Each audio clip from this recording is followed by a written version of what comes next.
योग में जीवन जिए, ध्यान में जीवन जिए। योग आपके जीवन का अभिन्न हिस्सा बना रहे। इन्हीं शुभकामनाओं के साथ हम आपसे बात करेंगे। आज ध्यान से सुनिए आदि योगी के बारे में। आदि योगी, आदि का मतलब होता है पहला, जो शुरू का है, आरंभ का है, जो पहला योगी है। आदि योगी कौन है? क्योंकि हम सब योगाभ्यास कर रहे हैं, योग से जुड़े हैं, तो हमको जानना ये भी आवश्यक है कि पहला योगी कौन है। पहला योगी कौन है? पहला योगी भगवान शिव को कहा जाता है। वही वो योगीश्वर हैं। भगवान श्री कृष्ण को योगेश्वर कहा जाता है, योग के ये ईश्वर हैं। और भगवान शिव को योगीश्वर कहा जाता है, योगियों के ईश्वर हैं। सबसे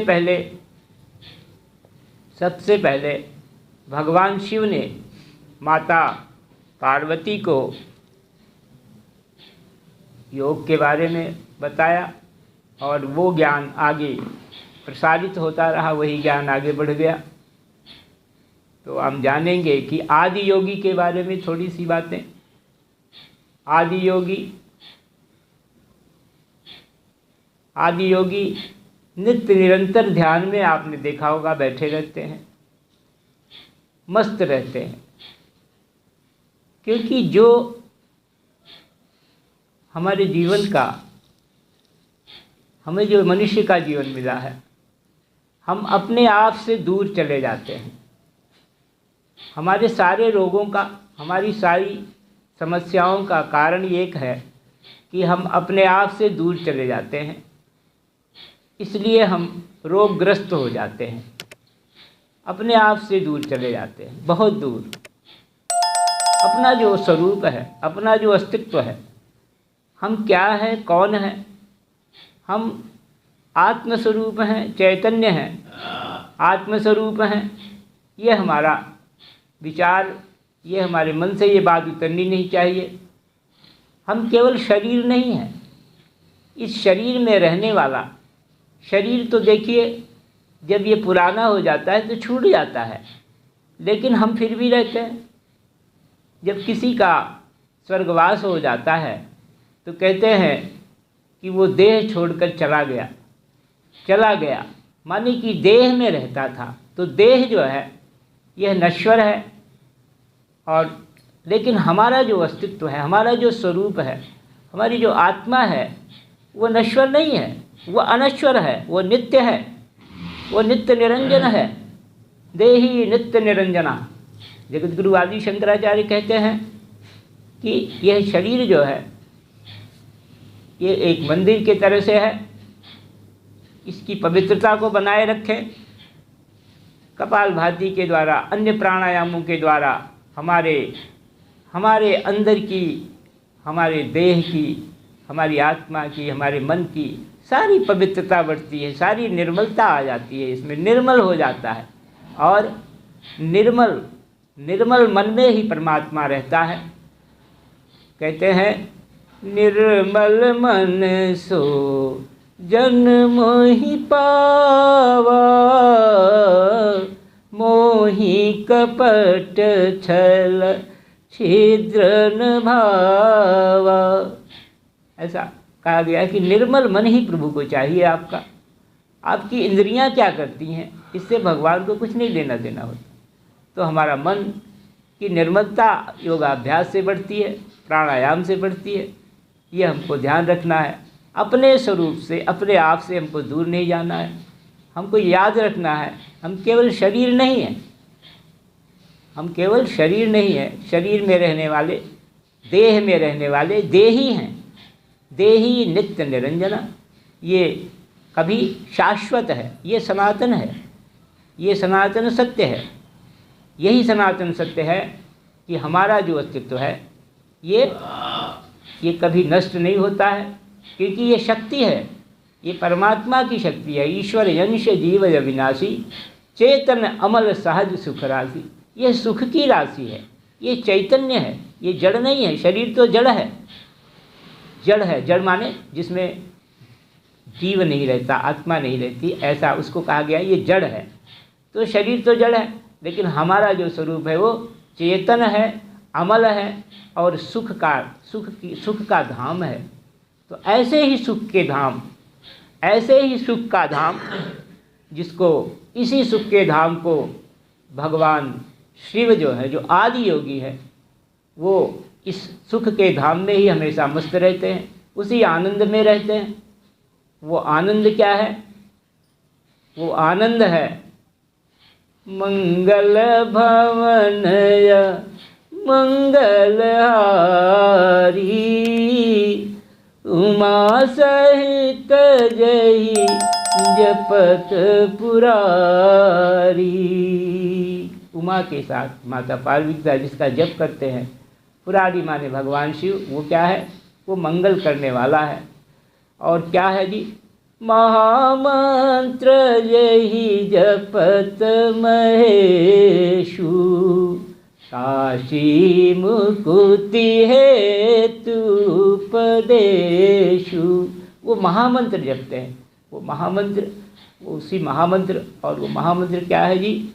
जो जपते हैं उमा के साथ, महेशु माने शंकर भगवान, जो शिव भगवान श्रम करने वाले, श्रम माने होता है कल्याण, श्रम कर। जब हम कहते हैं शंकर भगवान की जय, तो श्रम माने होता है कल्याण करने वाला। जो हमारा कल्याण करने वाला है वही शंकर है, वही शिव है। तो उमा सहित, तो आप देखिए और किसकी वंदना किया है गोस्वामी जी ने?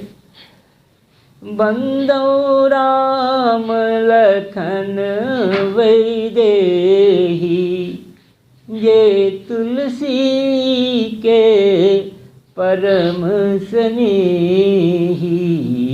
बंदो राम लखन वैदेही। और कैसे हैं वो? सुख के धाम है। जो सुख धाम राम यस नामा, जो सुख धाम राम यस नामा, सकल लोक दायक विश्राम। तो विश्राम कहाँ मिलता है? शांति कहाँ हमको मिलती है? जहाँ हमारे सारे रोगों का निवारण हो जाता है। वो अपने ही स्वरूप में, अपनी ही अंतरात्मा में रहने वाले अंतर्यामी परमात्मा है, ईश्वर हैं, सुख के धाम हैं। हमको उससे अपने आप को दूर नहीं ले जाना है। हम दूर चले जाते हैं तो हम भटक जाते हैं, हम फंस जाते हैं चक्कर में, संसार के में बहुत ज़्यादा उलझ जाते हैं।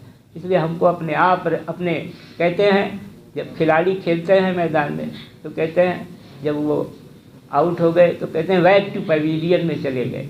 तो हम क्या है? हमको भी बैक टू पवेलियन जाना है, हमको भी वापस अपने घर जाना है।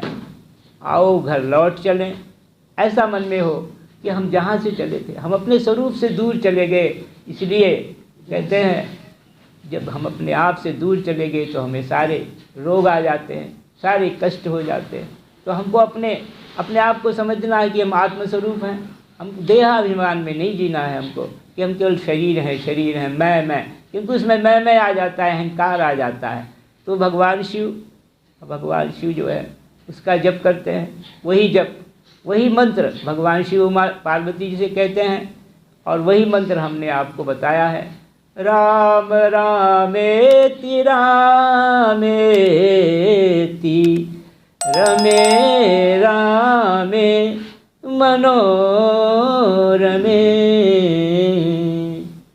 राम रामेति रामेति रमे रामे मनोरमे, सहस्रनाम तत्तुल्यं राम नाम वरानने। ये हमने आपको लिख के दिया है। भगवान शिव इसका जप करते हैं। ये 1000 नामों का, भगवान के 1000 नामों का फल इसमें है। सहस्र नाम का, सहस्र नाम इसके तुल्य है। इसलिए हमने आपको पर्चा भी दिया गया और इसका आप निरंतर करें। भगवान शिव, और हमने एक चीज़ आपको और बताया, हमने आपसे कहा कि ग्रहों के लिए, जो ग्रह हैं वो संपूर्ण सृष्टि को, संपूर्ण जीव जगत को प्रभावित करते हैं, ये सारे ग्रह जो नवग्रह हैं, और उसके लिए हमने आपको कहा वो आप भी, वो भी उसका भी स्मरण आप करें।